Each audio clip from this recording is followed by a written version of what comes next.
é isso que nós queremos, te pedimos nessa manhã.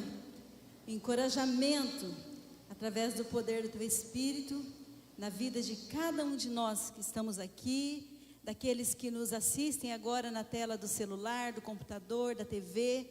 Nós clamamos, ó Deus, para que sejamos encorajados, porque é para isso que o Senhor veio, para nos restaurar, para nos dar nova vida, para nos encorajar para uma vida de poder e vitória. É o que nós queremos nesse momento de reflexão da Tua palavra, no nome de Jesus. Amém, meus irmãos? Todo mundo na paz? Você que está em casa, que Deus te abençoe também com a ministração da palavra. Hoje nós estamos iniciando uma nova série de estudos nesse tema, Encorajados. E eu quero encorajar você a acompanhar comigo aqui a leitura de um texto que está na carta de Apocalipse, um trechinho do capítulo 4, um trechinho do capítulo 5, são alguns versículos apenas, você pode acompanhar comigo aqui na projeção. E a palavra de Deus diz lá, Apocalipse, capítulo 4, primeiro. Depois dessas coisas, olhei e diante de mim estava uma porta aberta no céu. A voz que eu tinha ouvido no princípio, falando comigo como trombeta, disse: suba para cá e lhe mostrarei o que deve acontecer depois dessas coisas. E imediatamente me vi tomado pelo Espírito, e diante de mim estava um trono no céu, e nele estava sentado alguém. Verso 4. Ao redor do qual, desse trono, estavam outros 24 tronos, e assentados neles havia 24 anciãos. Eles estavam vestidos de branco e tinham na cabeça coroas de ouro. Os 24 anciãos se prostram diante daquele que está assentado no trono e adoram aquele que vive para todo sempre. Capítulo 5, verso 1. Então vi na mão direita daquele que está assentado no trono um livro, em forma de rolo, escrito de ambos os lados e selado com 7 selos. Verso 6. Então vi um cordeiro que parecia ter estado morto de pé, no centro do trono, cercado pelos 4 seres viventes e pelos anciãos. Ele tinha 7 chifres, 7 olhos, que são os 7 Espíritos de Deus enviados a toda a terra. Ele se aproximou e recebeu o livro da mão direita daquele que está assentado no trono. Ao recebê-lo, os 4 seres viventes, aqui representantes, de todo o mundo ali celestial dos anjos, junto com os 24 anciãos, prostraram-se diante do cordeiro. Cada um deles tinha uma harpa e taças de ouro cheias de incenso, que são as orações dos santos. Suas orações estão lá, irmãos, amém? Suas orações estão lá em taças de ouro, representando a preciosidade. E está dizendo que elas estão cheias, nenhuma oração é perdida diante de Deus. Verso 9, e eles cantavam um cântico novo: tu és digno de receber o livro e de abrir os selos, pois foste morto e com o teu sangue compraste para Deus homens de toda tribo, língua, povo e nação. Jesus tem o direito legal sobre a vida. Ele comprou com seu precioso sangue. Verso 13, depois ouvi todas as criaturas existentes no céu, na terra, debaixo da terra e no mar, e tudo que neles há, que diziam: aquele que está assentado no trono e ao cordeiro, sejam o louvor, a honra, a glória e o poder para todos sempre. Amém. Que coisa linda, eu amo demais capítulo 4, capítulo 5 de Apocalipse. Mas, irmãos, se a gente pedisse para as pessoas aí, nos nossos dias, para elas fazerem 2 listas. Uma lista de coisa que desanima, de coisa que desencoraja, de coisa que entristece, às vezes até irrita. E uma outra lista de coisas que encorajam, que deixam um fervor, apaixonadas. Eu tenho a impressão, ouvindo as pessoas, de que essa primeira lista do desencorajamento ficaria bem maior. E eu penso isso porque às vezes eu vejo uma geração assim que ela não anda, ela arrasta o pé, As pessoas estão, algumas pessoas com uma postura assim bem desencorajada. Eu não sei, às vezes me mandam uns memes lá do Chapolin Colorado, não sei se você já viu aquele meme que ele fala, tem dia que é eita atrás de eita, né? É muito interessante aqueles memes, lá ele fala algumas realidades. E eu fiquei pensando sobre isso. Sexta-feira é a folga da equipe pastoral, e eu estava com o Sandro vindo de um lugar no carro, e ele começou, amor, esqueci de te falar, sabe aquele casal assim, assim? Pois é, separou. Sério, amor? Ah, aquele outro, tal, separou. Aí quando ele foi, você tá entendendo que domingo eu vou pregar sobre encorajamento, né? Porque, irmãos, se a gente for fazer lista, às vezes fica uma impressão de que Cristo está perdendo território. Dá a impressão que aquilo que é mal, que é ruim, está avançando. Parece que a igreja ao redor do mundo está sendo enfraquecida. Mas hoje eu estou aqui para dizer para você, baseado na palavra de Deus, em nome de Jesus, não acredite nisso. Isso não é verdade. Isso é fake news, como nós pregamos aqui uma série. Nós temos grandes motivos, irmãos, para nos sentirmos encorajados. Qual é o encorajamento do cristão? Quais são os motivos, os pilares, os fundamentos do encorajamento do cristão? E é sobre isso que eu quero falar hoje, 3 pilares, 3 fundamentos que nos encorajam, irmão. Que nos levanta, que nos move. E o primeiro deles é a infalível palavra de Deus. Esse é um grande encorajamento, nós somos encorajados, porque a palavra de Deus ela é infalível. Ela cumpre o propósito para o qual ela foi nos dada. A palavra de Deus, ela triunfa sobre qualquer palavra humana. Ela é fonte de grande encorajamento, ela é indestrutível. Tem muita falácia, tem muita previsão, tem muitos dizeres, tem muito barulho no mundo. Mas não acredite nisso, porque a Bíblia não faz previsões, a Bíblia não é carta de tarô, a Bíblia não é horóscopo, a Bíblia não está brincando com a sua vida, com a minha vida. A Bíblia não está lançando os dados da sorte sobre o nosso destino. É a palavra de Deus. Nosso futuro não é incerto. Nosso futuro não é indeterminado. Ah, mas eu não sei o que vai ser do futuro. Sabe sim. Nós sabemos sim. Só tem 2 opções de destino, de futuro. E não depende de sorte, depende de escolha. Amém, irmãos? A Bíblia, o versículo 1 que nós lemos, diz assim: depois dessas coisas olhei, e diante de mim, o que tinha diante de mim? Uma porta aberta no céu. A voz que eu tinha ouvido no princípio falando comigo como trombeta, porque tem a parte antes aqui do versículo 4, do capítulo 4.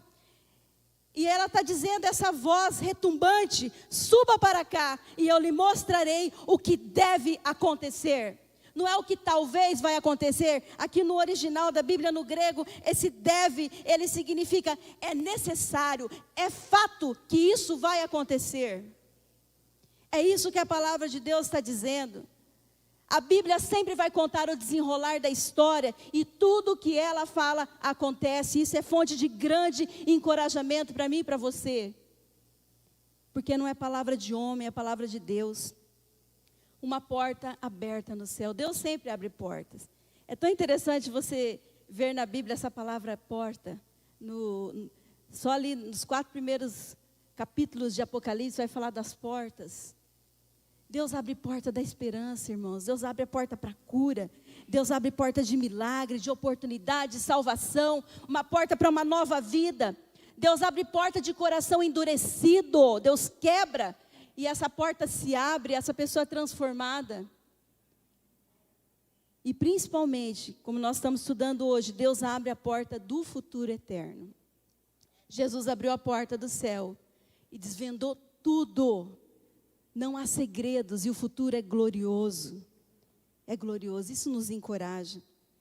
Quem está afirmando essas coisas é a palavra infalível de Deus. No Evangelho de Marcos, Jesus está dizendo, capítulo 13, passará o céu e a terra, porém as minhas palavras não passarão. Tem uma história muito conhecida, né? A gente que faz teologia, que estuda, a gente gosta de ver essa história, que é do Voltaire, é um conhecido agnóstico, pesquisador, pensador francês, muito famoso, influenciou na sua época, foi um dos maiores influenciadores, né, do pensamento, inclusive americano. Ele falou a reis, ele escreveu muitas coisas, né, obras científicas, históricas. E ele cometeu a estupidez, né, na sua época, de afirmar que daí a 100 anos, a Bíblia seria algo falido, que não existiria mais, seria um livro esquecido. Mas Deus zela pela sua palavra, é a palavra de Deus. Ninguém pode dizer isso sobre ela. Sabe o que aconteceu? 100 anos depois, que ele disse que 100 anos após, a Bíblia seria esquecida. 100 anos após, o que aconteceu é que a Sociedade Bíblica de Genebra comprou a editora e a casa de Voltaire e publicou pilhas e pilhas de Bíblia. E eu gosto de vez em quando dar uma pesquisada na internet para ver se mudou, mas nunca mudou. A Bíblia é o livro mais amado, é o mais atacado, mas é o livro mais amado e mais vendido de todos os tempos no mundo. Você pode entrar lá e fazer qualquer pesquisa.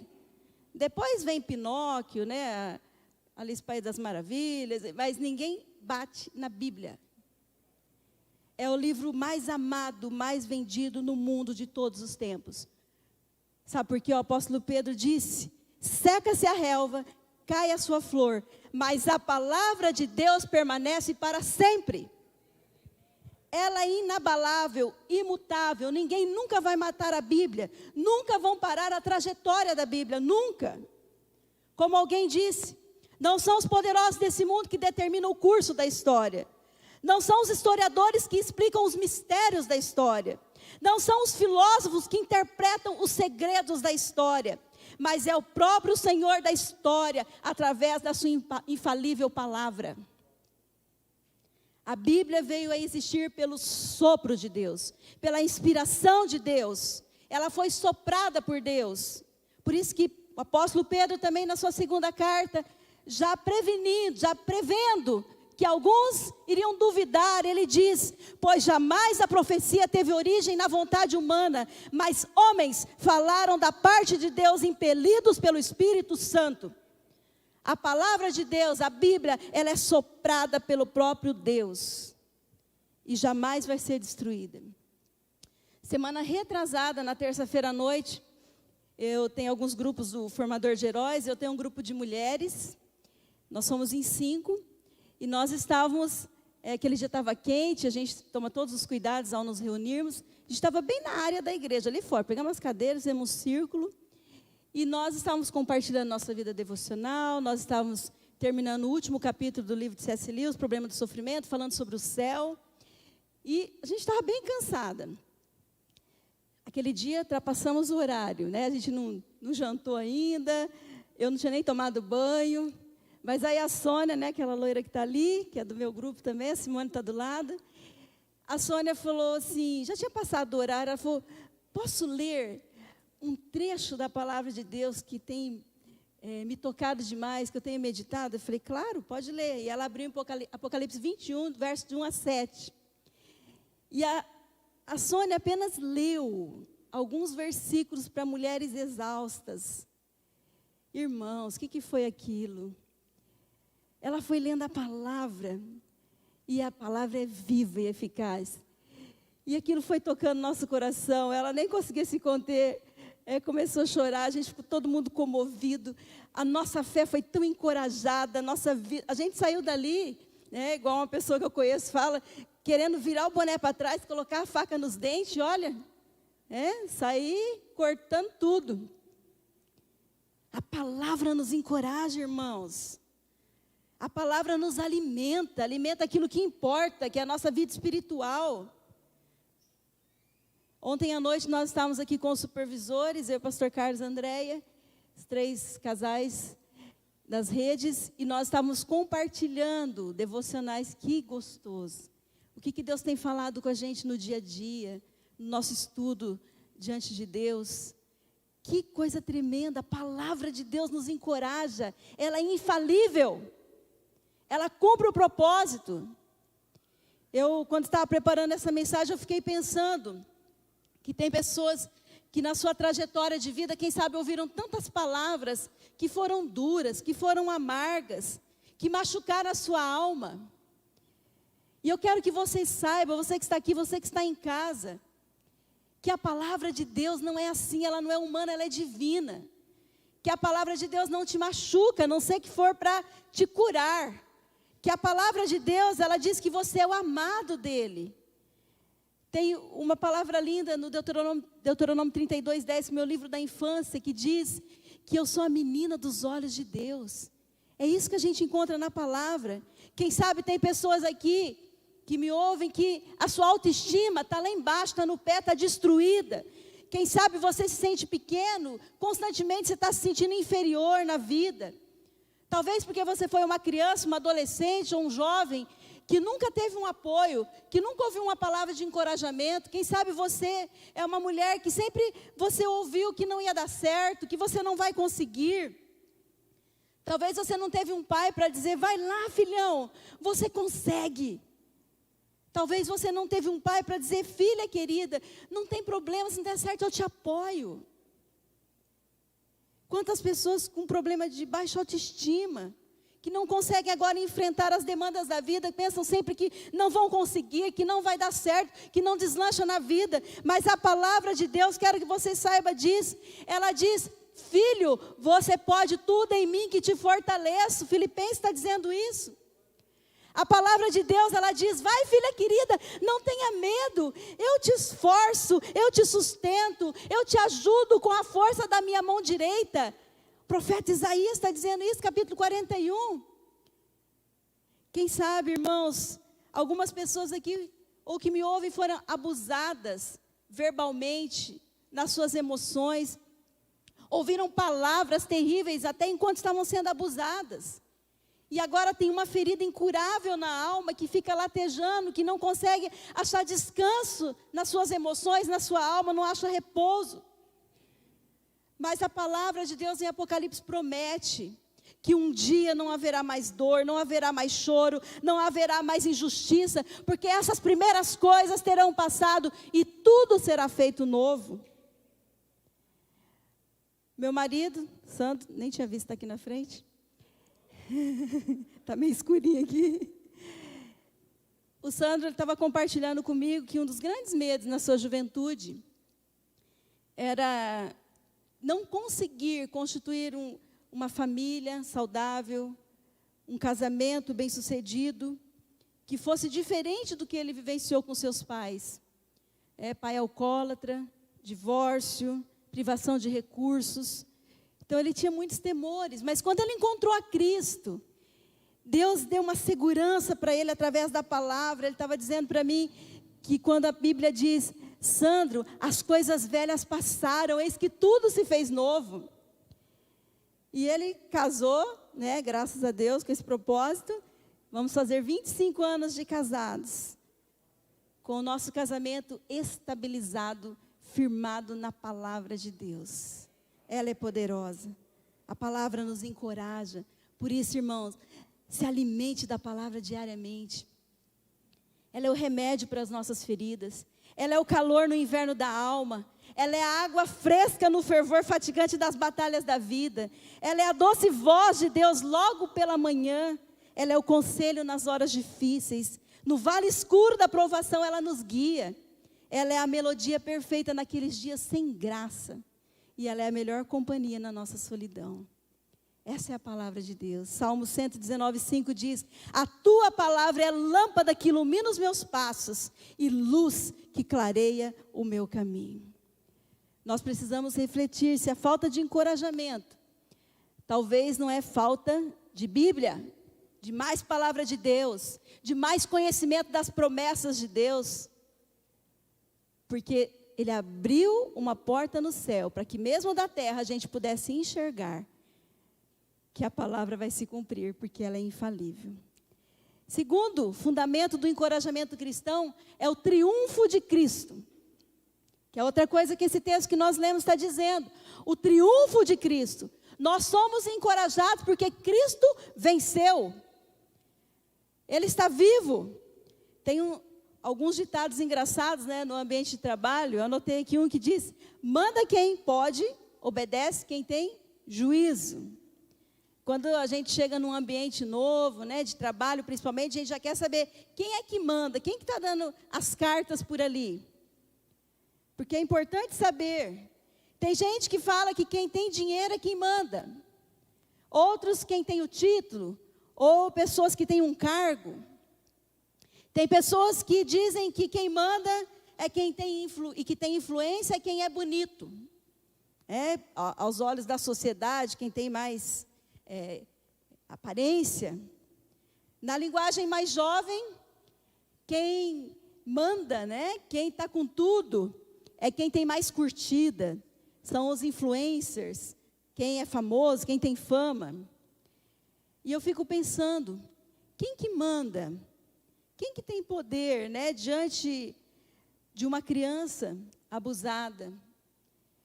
Quem que manda para uma mulher espancada?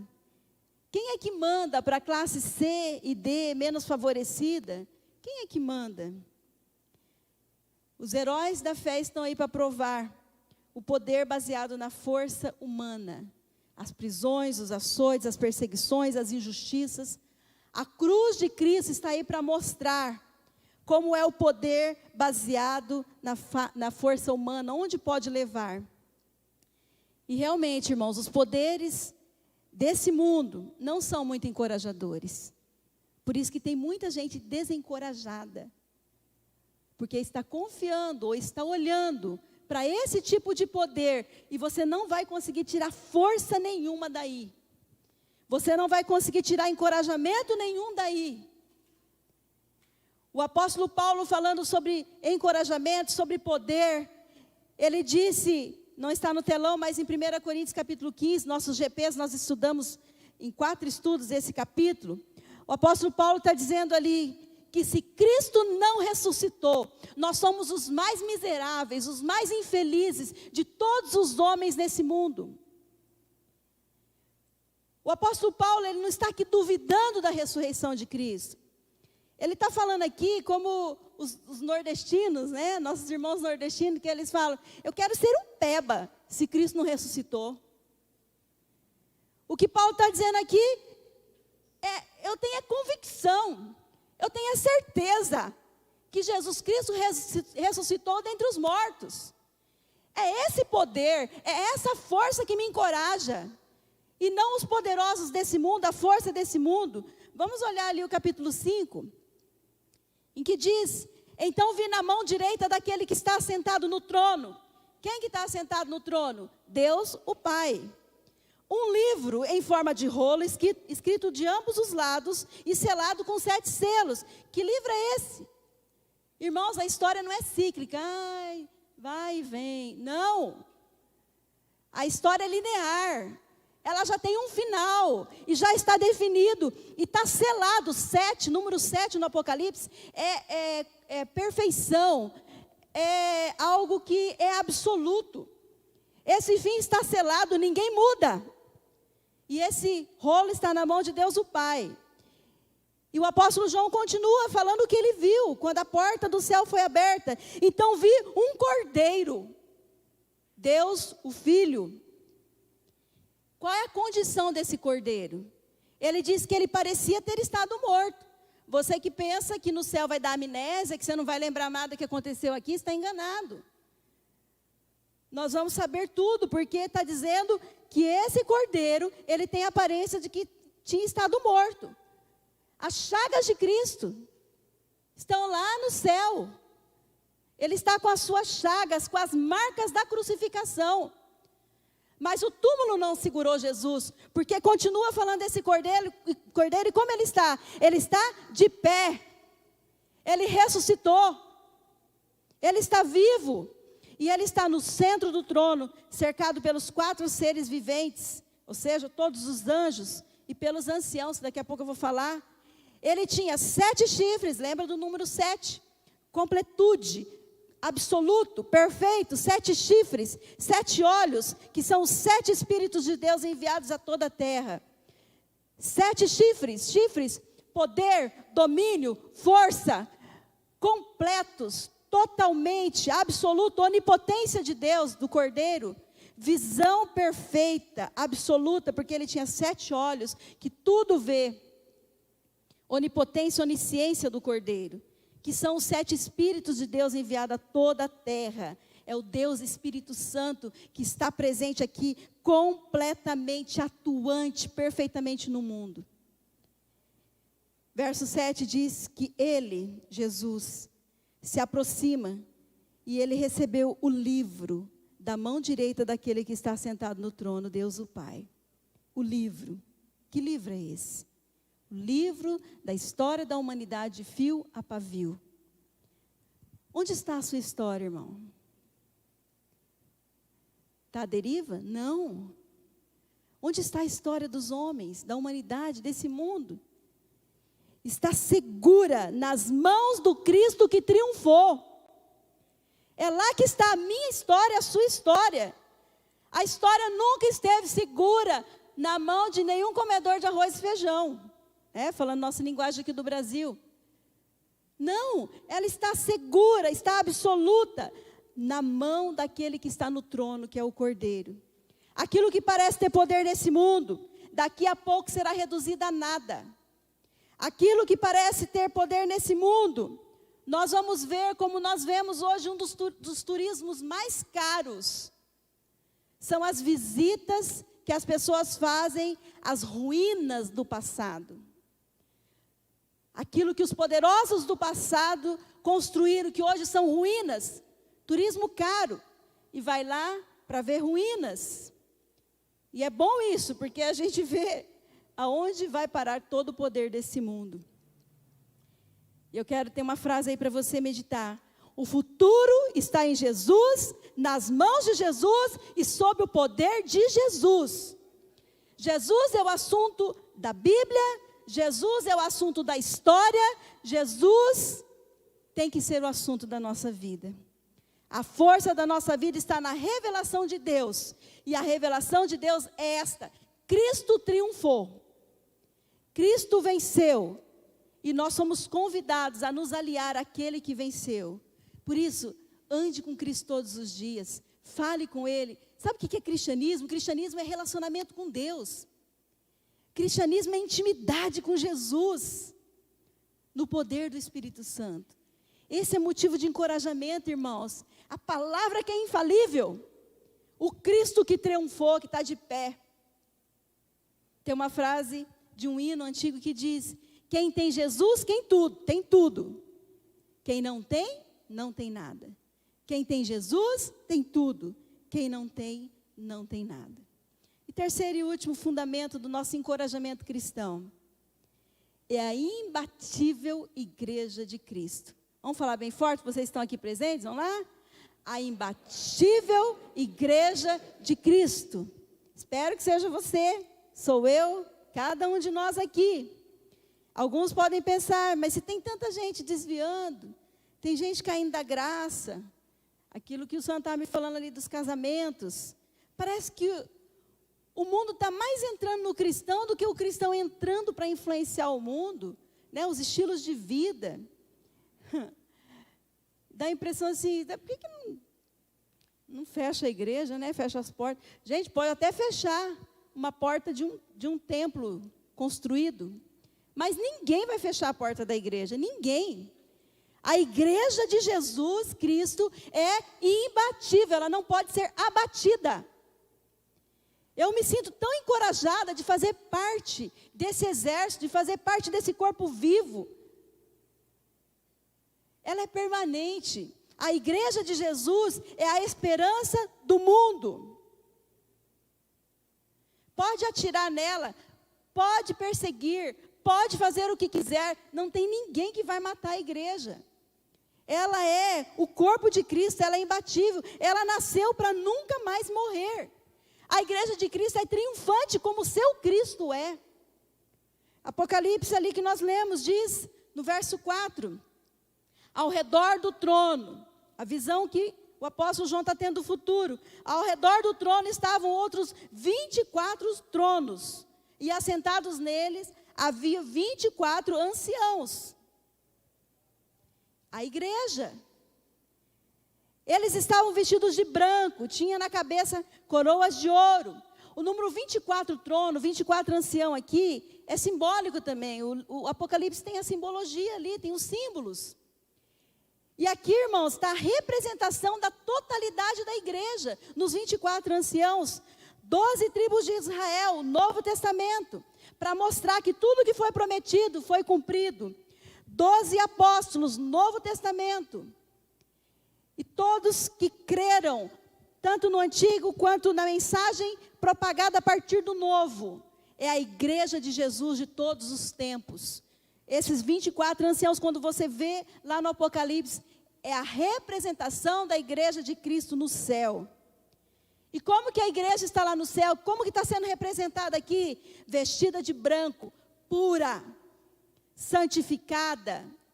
Como que está representada? Tronos e coroas, reinando vitoriosa com o Cristo vitorioso. É isso que João viu. É isso que João escreveu e que encorajou a igreja perseguida, a igreja sendo ali atacada, os cristãos sendo queimados como tochas vivas nas ruas pelo Império Romano. Mas a igreja não se vergou. Porque essa palavra trouxe encorajamento àqueles irmãos. E eu creio que traz encorajamento para todos nós hoje. E vai trazer, por quanto mais tempo esse mundo durar, para todos aqueles que creem. É a fidelidade da palavra se cumprindo. Verso 10 diz, os 24 anciãos, a igreja. O que a igreja está fazendo? Ela está se prostrando diante daquele que está sentado no trono. Ela está adorando aquele que vive para todos sempre. A igreja adora aqui, irmãos, e nós vamos adorar lá. Ninguém nunca, e eu quero pedir que você abra bem os seus ouvidos, você que está em casa, você que está desencorajado, você que está desanimado, você que está com decadência na fé, você que está pensando em desistir, você que é ateu, você que está brincando de religião, você que está flertando com o pecado, que está quase caindo numa tentação, eu quero que você ouça bem isso. A igreja de Jesus nunca vai ser destruída. Não fica desencorajado porque você ouve aquilo, esse barulho todo que está aí no mundo. Seja na política, seja nas enfermidades, seja em qualquer lugar, nos vícios, no desemprego. Não se desencoraje, irmãos. Faça parte da igreja de Jesus, do corpo de Cristo. Não ceda ao pecado, não ceda ao mal. Não se vincule aos perdedores, porque a igreja de Jesus, ela é imbatível. Nunca vão parar a trajetória dela. Nunca.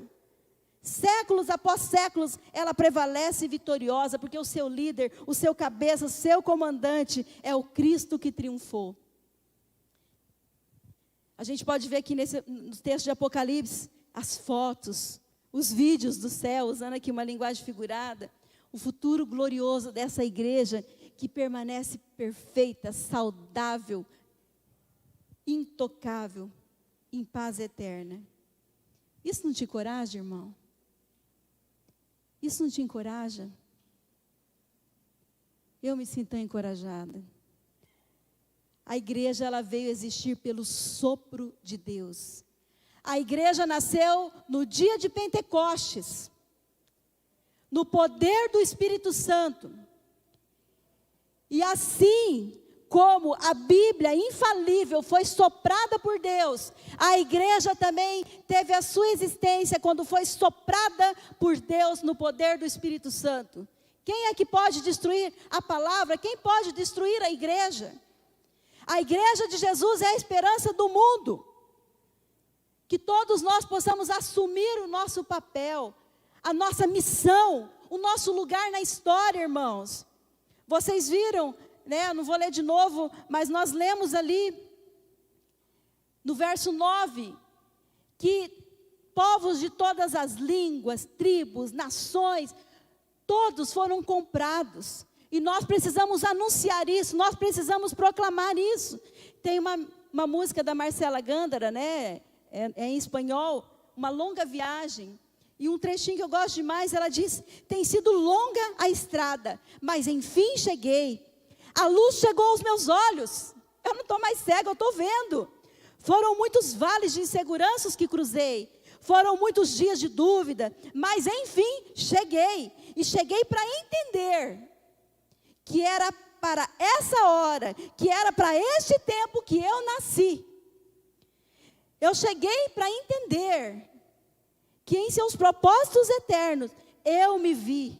Em seus planos para hoje eu me encontrei.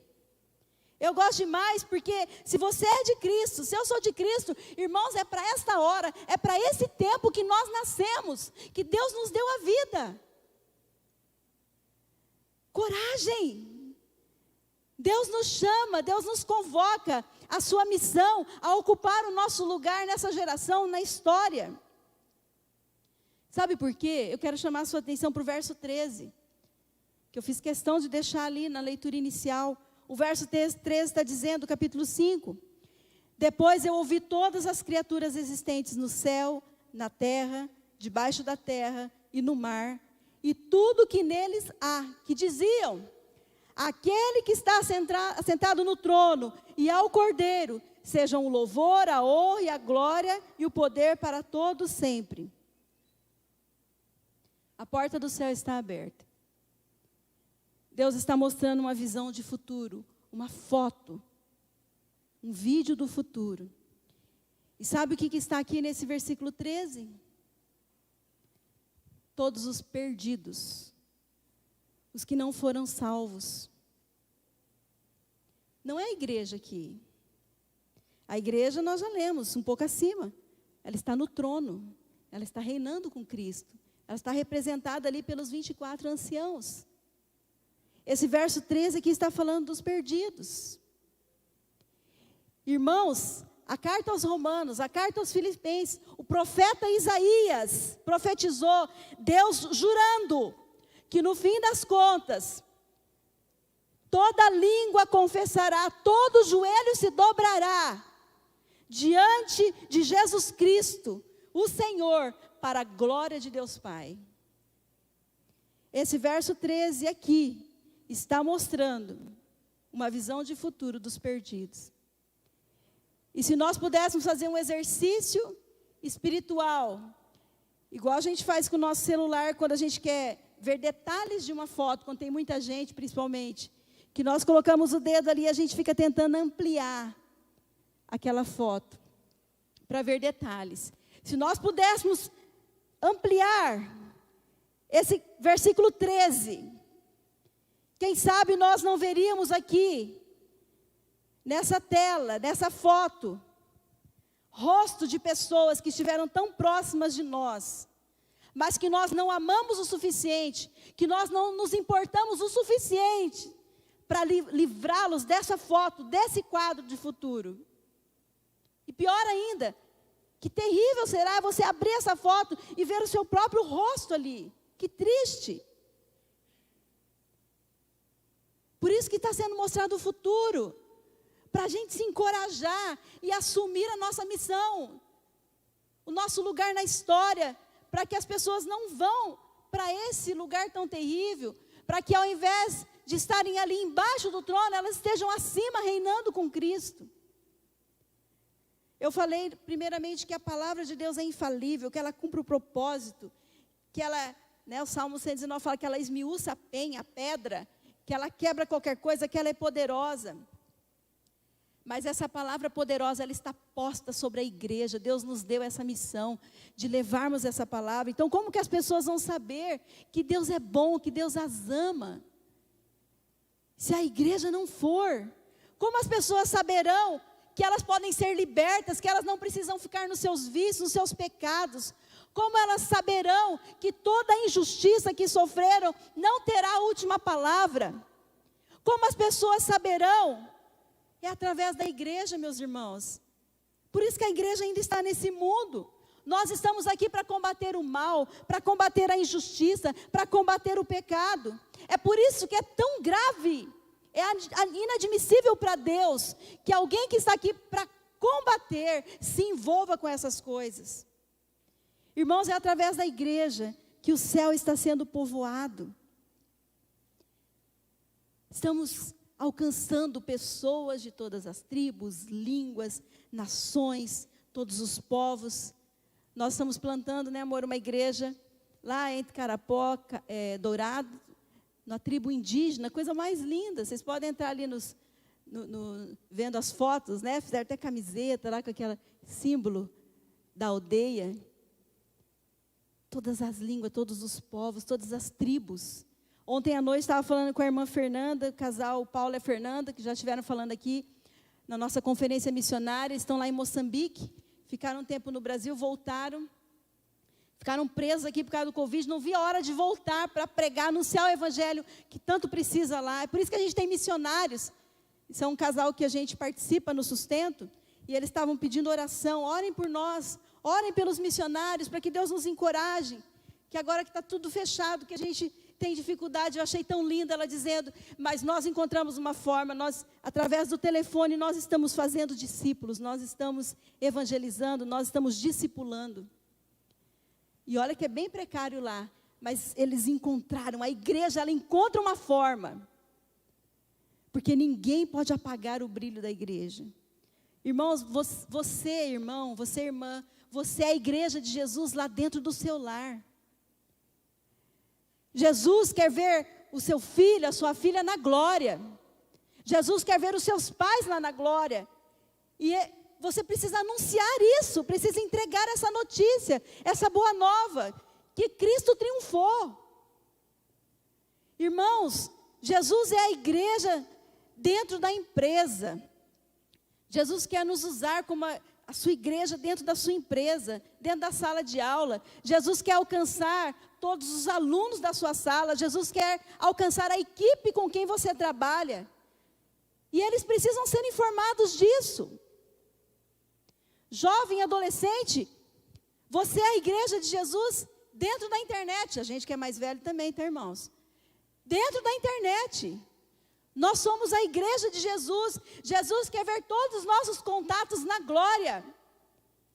E nós precisamos anunciar isso. Nós precisamos trazer as boas novas de que Cristo triunfou sobre o mal e sobre o pecado. A igreja de Jesus é o exército na terra. A igreja existe para anunciar aos desavisados, aos desinformados, aos cegos. Isso é pregar o evangelho, é o querigma, é a proclamação do evangelho. É anunciar a derrota do mal, a derrota do pecado, a derrota do diabo, os inimigos da nossa alma. A igreja, ela vem, irmãos, para quebrar os cativeiros, para libertar. A igreja está em todo lugar, em todas as épocas, e ela vai estar até a consumação dos séculos. Ela esteve no nazismo. Eu estava lendo um livro maravilhoso do Philip Yancey, há muito tempo atrás eu li, estava me lembrando hoje de manhã de uma história, encontrando Deus nos lugares mais inesperados. E ele conta que na Rússia, no tempo ainda lá que era fechado, que ele teve a oportunidade de ir fazer uma visita num lugar que ninguém podia visitar. E ele entrou, tinha que descer nos porões, lugar terrível, escuro, um lugar totalmente esquecido pelo mundo, onde estavam os piores dos piores assassinos, das piores pessoas, a escória da humanidade. E ele chegou naquele buraco, descendo sem ventilação, sem nada. Quando ele chegou naquele buraco, no pior lugar, no fim do túnel, vamos dizer assim, e anunciaram que um pastor estava chegando. Ele é jornalista também. Quando ele chegou, diz que homens enormes, tatuados, se levantaram rapidamente, se colocaram em fileira e começaram a cantar um hino de louvor a Jesus Cristo. E às vezes ele se mexia, ele conseguiu ver atrás, tinha uma luz bem fraquinha, ele conseguiu ver atrás, bem mal desenhada, talvez com as próprias unhas, na parede, a cruz de Cristo. Eu fiquei tão emocionada quando eu li aquilo. Porque a igreja de Jesus, ela brilha em qualquer lugar, irmãos. A igreja de Jesus é imbatível. Não tem buraco, não tem subterrâneo, não tem lugar, não tem alma escura, não tem pecado que ela não possa vencer, não tem nada que a igreja de Jesus não possa iluminar, curar e fazer a obra para a qual ela existe. A igreja de Jesus é poderosa, ela vem para quebrar cativeiros. Ninguém vai apagar a luz da igreja. Ninguém vai apagar essa luz na tentativa de parar a sua trajetória. Porque a sua luz é Cristo. E vai ser Cristo que vai apagar a luz da história. Na sua segunda vinda, é Cristo que vai meter a mão no interruptor desse mundo que jaz no maligno. E Ele vai dizer, basta. E tudo será feito novo.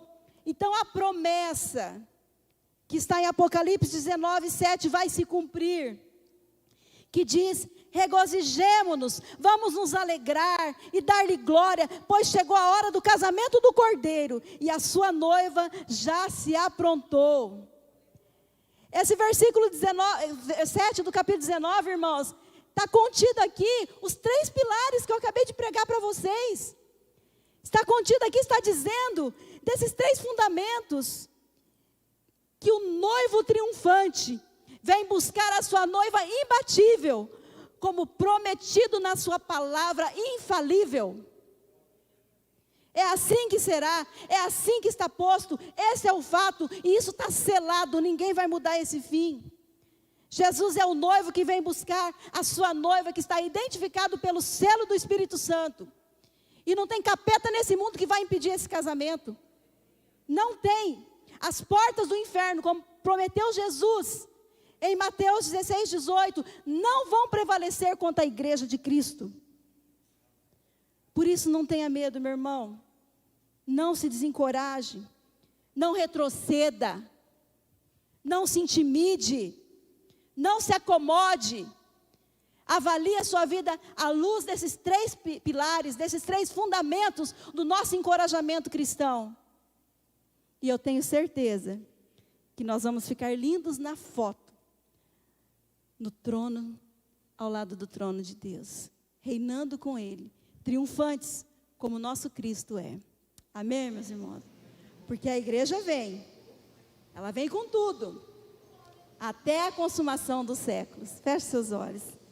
Senhor, a tua igreja é maravilhosa, a tua igreja é imbatível, é indestrutível, porque ela foi soprada no Pentecoste pelo poder do Espírito Santo. Ela está firmada, baseada na ressurreição de Cristo, no Cristo triunfante. E o Senhor deixou à nossa disposição a tua palavra, que é poderosa, que é infalível, que se cumpre. Céus e terra passarão, mas a tua palavra não vai passar, Senhor. A tua igreja não vai passar. Senhor, nós somos a tua igreja aqui nesse mundo. Foi para esta hora, foi para esse tempo que o Senhor nos deu vida, que o Senhor nos chamou. Pai, que cada um aqui, que cada um que me ouve agora na sua casa, assuma a sua missão, assuma o seu lugar na história. E que juntos nós possamos formar o exército do Senhor aqui nesse mundo. Que nós possamos dizer, nós somos a tua igreja e nós vamos com tudo. Porque nós somos vitoriosos no nome de Jesus. Amém, amém.